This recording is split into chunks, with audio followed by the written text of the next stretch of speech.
These blueberry buttermilk pancakes are a certified crowd pleaser. We'll start with 125 grams of plain flour, to which we're going to add 1 tablespoon of caster sugar, half a teaspoon of baking powder, and half a teaspoon of bicarbonate of soda. To the dry ingredients, we'll also add a small pinch of salt. Now for the wet ingredients. 250 millilitres of buttermilk. It's the acid in the buttermilk which will react with the dry ingredients to give us beautifully fluffy pancakes. We'll add 1 tablespoon of melted butter and 1 medium egg.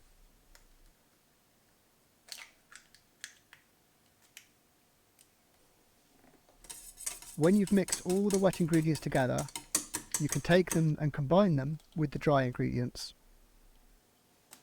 being ultra careful not to throw flour all over the kitchen. After a minute or two, the pancake batter will come together perfectly, at which point you can add the blueberries. Being careful to fold into the batter, you don't want to squish those blueberries. It's time to cook our pancakes in butter, of course.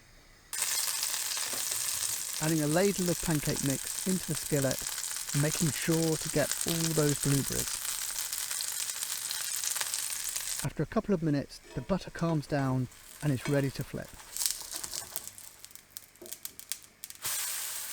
A couple more minutes cooking and we'll be ready for the next one. A knob of butter, a dollop of pancake batter, cooking for a couple of minutes on each side. This recipe makes 6 blueberry buttermilk pancakes, which when served with a sprinkle of icing sugar and extra blueberries is absolutely fantastic.